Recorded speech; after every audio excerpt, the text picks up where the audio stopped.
Well, here we are again back from a vacation. It's super exciting. We're going to be talking about one of the hottest topics that covers self-publishing today.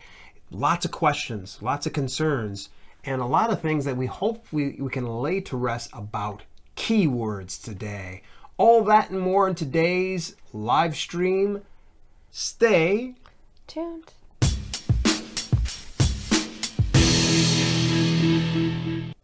Welcome to Self-Publishing with Dale and Kelly. And if you want to learn tips and strategies for publishing your own books, make sure that you hit that subscribe and turn your notifications on to get all of the latest videos. Before we get too far into things, we wanted to say that today's live broadcast is brought to you in part by KDP Rocket. Some of you have already heard about KDP Rocket through Kindlepreneur and a friend of the channel, Dave Chesson. Today's broadcast is brought to you in part by KDP Rocket, developed by the folks at Kindlepreneur.com. KDP Rocket shows you the exact book ideas that will make you money on Amazon. So learn more about how you can get your hands on this stellar keyword and niche research tool. Go to selfpublishingwithdale.com/KDP Rocket. Once again, that's selfpublishingwithdale.com, KDP Rocket. Hey, let's not forget that come next week, we're going to be back in the saddle, 6 p.m. Eastern Standard Time. Hopefully Kelly will be feeling a little bit better today. She's a little under the weather. But Kelly brought up a pretty good point, and boy, I've had a lot of outreach recently. Some people have been reaching out to me with some account safety issues. Accounts have been terminated, some have been suspended. A lot of people are kind of left going, why? It would be awesome if you would have shared with me exactly what I did wrong, or how I could have avoided this. So we're going to cover some of that, because I've actually had my fair share of blunders and you've had your fair share of near misses. So that will be on next week's broadcast. I'm trying to kill next week's stream. There we go. Having fun with OBS here, folks. So, it's really great to be back. We were out on a cruise this past week. It was a ton of fun. And I didn't know what to do with myself on Thursday. Like, literally, I think we were ready to return. So if we had the capability, I think we probably would have streamed on the ship, wouldn't we?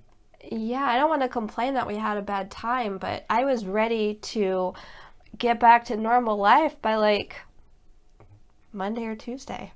Yeah.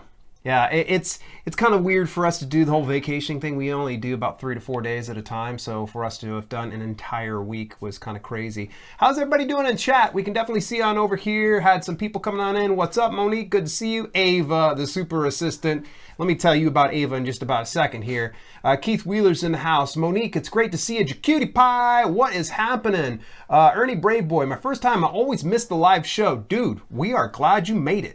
And I'm not kidding. And I think Kelly won't be able to do it today with how raw her voice feels, but we'll try it anyways.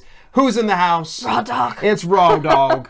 We're going to eventually have that button to where we're going to be able to press the Raw Dog sound. Anybody hasn't had the opportunity, please go over and check out the interview that I had with Raw Dog himself, Scott J. Marshall II. He is Dog Dad Official. A great interview. This guy's business is exploding this year. Exploding. I need to get a follow-up interview with this guy, because he's no longer at his 9-to-5 job.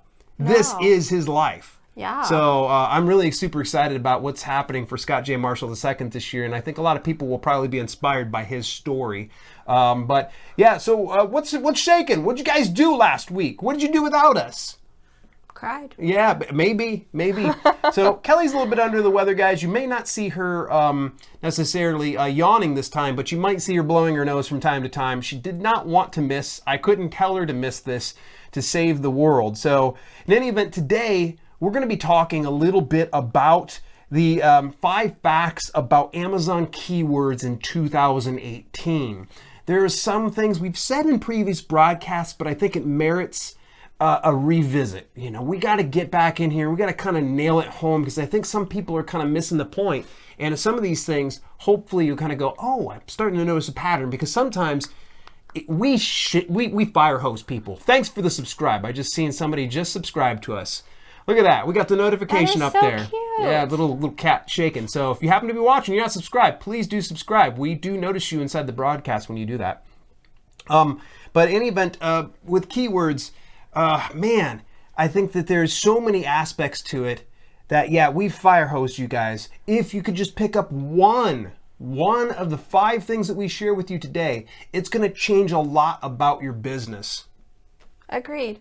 I think I brought up this topic 2 weeks ago. I was doing some look back at my books from like a year and a half ago, and oh my God, was it an abortion? So I just wanted to share some of my thoughts on what I did with y'all's. So yeah, I changed the abortion. Yeah, it's funny. I will do the same thing, and this is something I always recommend, and something that we're not going to say, I think, in our 5 points is, you definitely want to make sure that you're going back with each one of your publications at the minimum. Checking back on it every 90 days would be the best amount of time that you can do, because some of the information we're going to share with you, obviously, there's always changes, there's always shifts, there's always, demands are going to be different. So where your book's going to be searched a certain way, it's going to be searched a different way within another 90 days. That's how crazy the market is. Can't they just make up their mind and stick with one thing? Huh? I feel like I'm going to go into a Seinfeld, comedy routine here. Don't people just buy our books? That was really bad. I sounded like Dr. Phil with a cold. Let's just blame it on Trump. Yeah, whatever. So Tony Jacobs in the house. It's good to see you. So let's get it started here, folks. We got the handy dandy monitor. I want to let you know that we're a little bit off placed here, guys, because we're awkwardly sitting here. The office is going through some changes, and fairly soon in the upcoming live streams, we're actually going to be in a different spot. Yeah. So yeah, look forward to that here, folks. It's going to be really, really nice. In fact, actually, why don't we just turn this over here to my lovely wife there. There we go. All right, so now we're sharing some... a little bit more centered. Yes, so loving that. But any event, you can look forward to live streams taking a different look here pretty soon.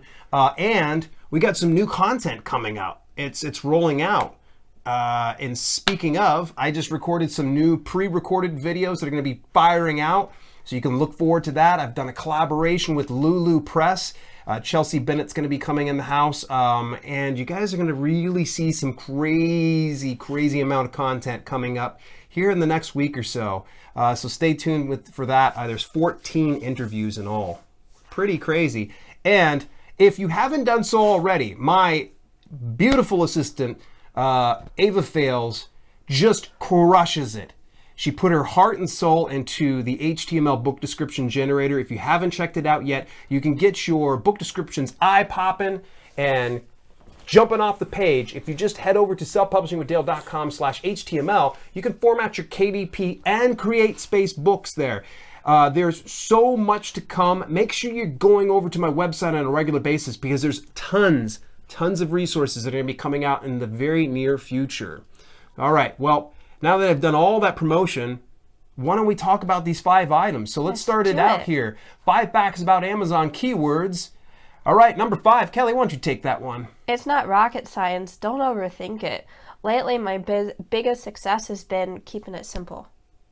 And that's about it. Keeping it simple. Yeah, there's so many times I think a lot of people really just... I discussed with a mutual friend of Scott's and mine, probably about a year ago when he was launching his book. He's like, I need to take about, I'll take about a few hours to go ahead and research keywords. What? No, don't do that. I mean, niche research before you start doing it, but this guy already had his book done. It was edited, it was formatted, he had the book description. He was going to research keywords as the last thing, and I'm like, well, you're definitely overthinking it, man. Everyone's busy nowadays. I think simpler book descriptions look better. The algorithm even likes it more. So, yeah. Less and it mess. saves time. I used to really be real big about shoehorning in, like really stuffing those keyword slots. Nowadays, I just focus on one really good long tail keyword. Long tail meaning that there is 5, 6, 7 words, almost like you're filling up the slot. But I don't forcefully try to put things in there and keyword stem unnecessarily. So don't overthink it, folks. Sometimes less is more for sure. So, all right. Next up is keywords. It's 2 words or more. I literally just said this about the long tail keywords. I think that there's so many, especially newbies, when I say keyword, they think one word. It's almost like, well, if you're going to be doing a fitness book, then oddly enough, you want to probably put fitness inside the keyword slots. Why is that wrong, Kelly? Now, it's not, I wouldn't say it's wrong. You're not going to get like a red alarm go off if you only put one word in. Right. You just won't be as happy with your sales as if you would use 2 or more words. Correct. Yeah. It's so broad. It's it's like literally casting just a gigantic wide net with lots of holes in it.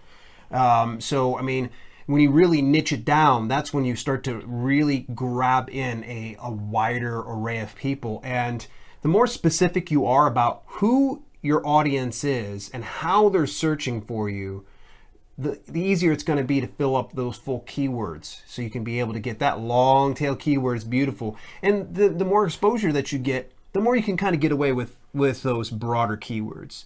Something that is, about 2 to 3 words long.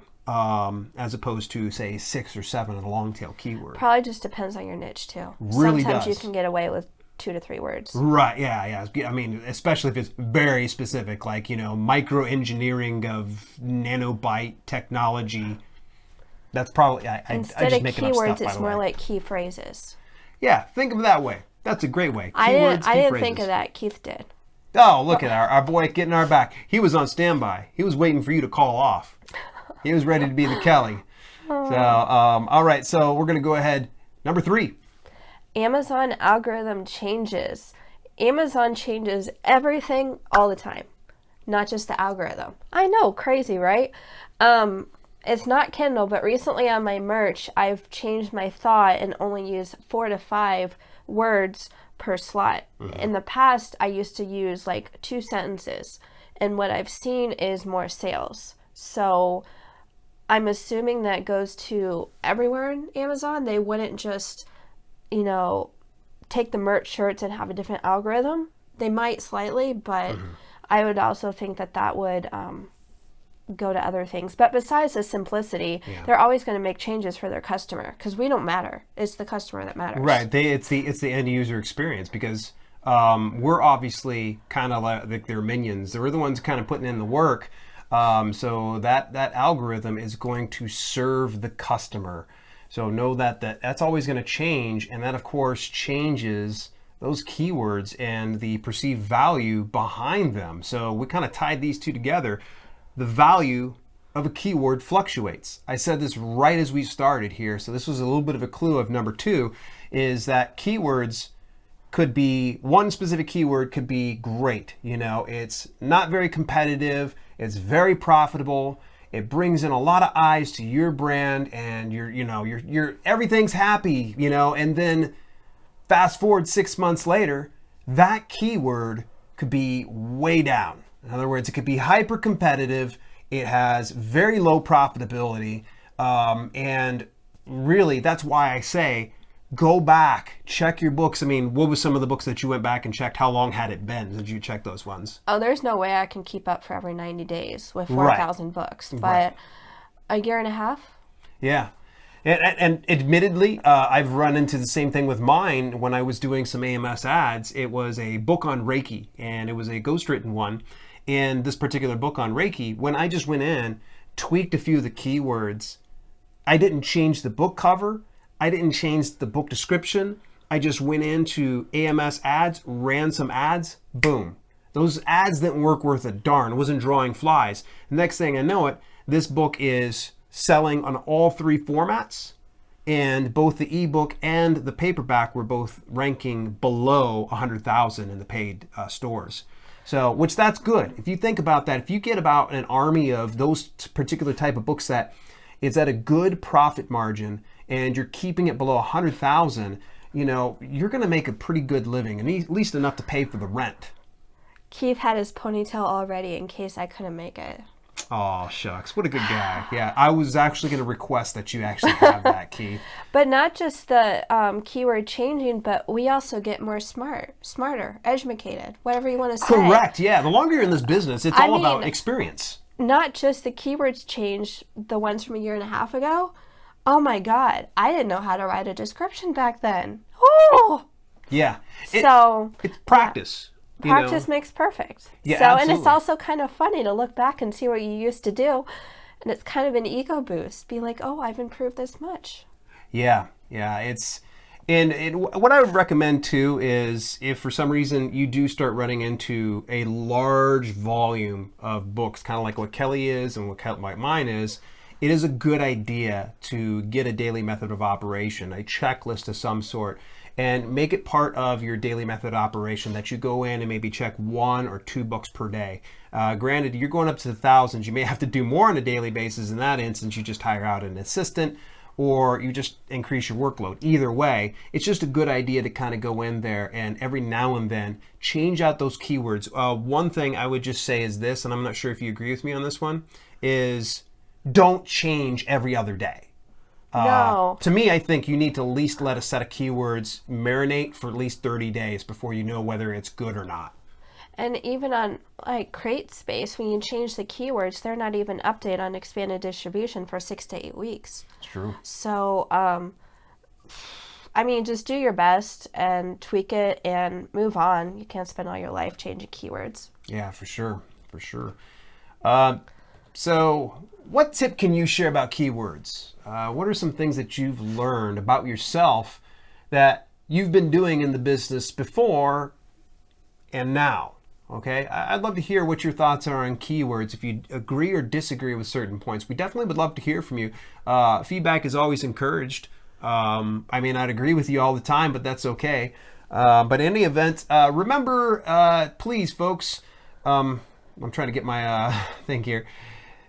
Next week's stream, it's going to be Thursday, 6 p.m. Eastern Standard Time. You're going to come and join us. We're going to talk about how to protect your business, your self-publishing business. It's going to be a good one. Yeah, so we're not going to be discussing so much about legalities and filing an LLC, nothing like that. No. We're going to be talking about account safety.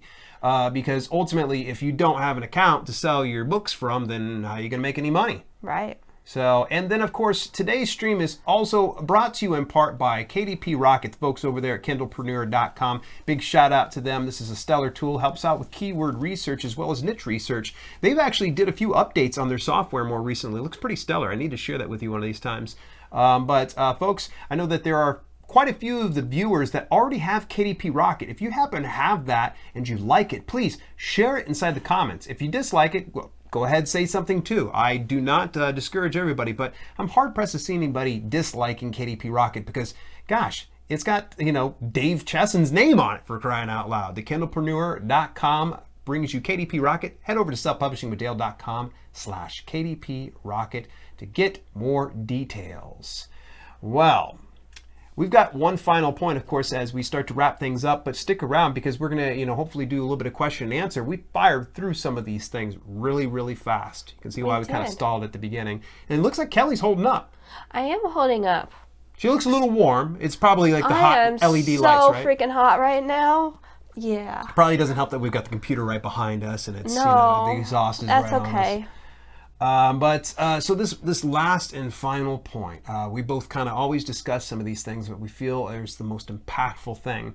And I think we kind of both agreed on the fact that when it comes to the number 5, the thing that you need to remember the best when it comes to keywords is my slide won't work.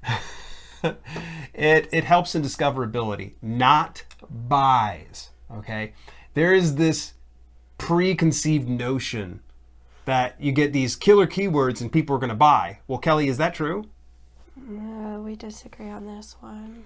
Okay. Well, I don't know what customers are thinking, but I use keywords and the cover's not great and they buy. Correct, but it doesn't always lead to a buy. Doesn't always. No. There's we can so think about many factors into a buy. Yeah, because, I mean, you're thinking of it from a standpoint that, you've done some of these covers that are probably passable or marginal at best.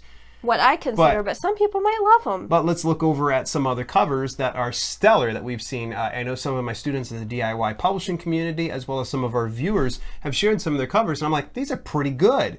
But unfortunately, they've got the keywords no one's buying. So it helps in discoverability, not the buys here, folks. Just remember that. So it's not the be-all, end-all, is what we're trying to say. Correct. It's only one part of just a larger equation. This was something I covered in a previous video, was first page placement. And Also, I discussed this as well in the interview with Dave Chesson. Wow, plug. We, just kind of slid right into that one. The interview with Dave Chesson, we kind of talked about first page placement and how keywords, yes, play a vital part in getting first page placement, but it is not the only part. There are so many working factors to get you first page placement. And on top of that, will people buy it? Who knows? So ultimately, that's why sometimes it's going to bring us back to point number 5, which was don't overthink it. Yeah, because another thing, you might have great keywords, but if the customer, in their cookies, Amazon might not bring up your product. So there's so many other factors to it. So yeah. Really is. So this is what you got to kind of remember is, there's so many other working and intricate parts. I really recommend, once again, as soon as we're done with this broadcast, or if you're watching this on the replay, go over, watch that interview with Dave Chesson. He really sheds some light on keywords and how it functions with the Amazon algorithm, the A9, if you will. And he talks a little bit more, and take notes. You may have to go back through it a couple times to kind of get what he's talking about. But it really does make sense, and you're going to kind of make a little bit more sense of this last point here. Helps in discoverability, but doesn't necessarily assure that you're going to be able to get the buy. So in any event, folks, man, we blasted through things in about 20 minutes. It's really awesome to kind of see people in here. Mark Brownless is in the house. It's good to see you, buddy. Kevin McGuire in the house. Man, it's late over in Kevin's time right now. You know that, right? Yeah, thank you for stopping by.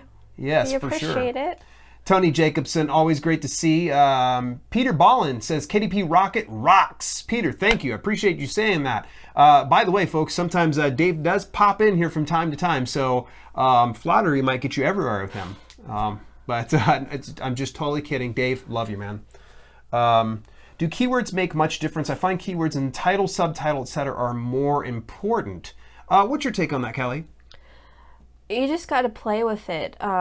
I'm trying to test it right now with my create space because you're not supposed to put keywords in the subtitle. Yeah, right. You just got to test it. I think they do matter. I think every single part matters. It's a bit more problematic, and I think Mark can kind of attest to this one. For fiction books, nonfiction, it's a little bit more cut and dry. If you can squeeze those keywords into your title and your subtitle or even your series name, that's great. But it's going to be a bit more problematic when it comes to fiction writing. Before, we could put in all caps Werebear Shapeshifter Romance as what looked like the main title, because the whole theory was it brought more people over towards that thing. Well, nowadays, am I correct in saying that like Amazon's like, no more of that? The only thing and I don't know if they haven't stopped me yet, but on Kindle or KDP paperback at least, you can put keywords in the series. Okay, makes sense. I use that for the series for it, so I would think you could use that for normal Kindle books. So, and I know that works because I've had some sales where the title has nothing to do with the series title. Right. I know that people are not searching for what's in the title, but it sells. Right. And, I know there's still some people out there shoehorning in keywords within the title, subtitle, and of course throwing tags into the book description. Does it work? Yeah, but will it work for much longer? Probably not. We're just based on, if history is any indication of what's in the future for us, over on their other platform of Merch by Amazon, they don't allow tags. They don't allow you to stuff in keywords and such like that. And they're really starting to People get away with it all the time, but they say no.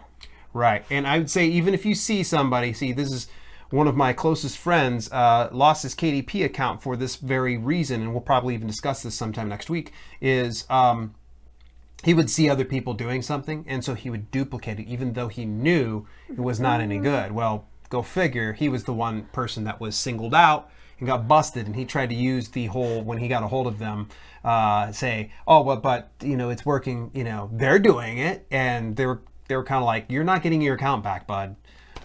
So yeah, it doesn't help to try to just point out somebody else. But any event, man, the stream went really, really fast. Are there any other questions within the chat? Yeah, don't look like we do.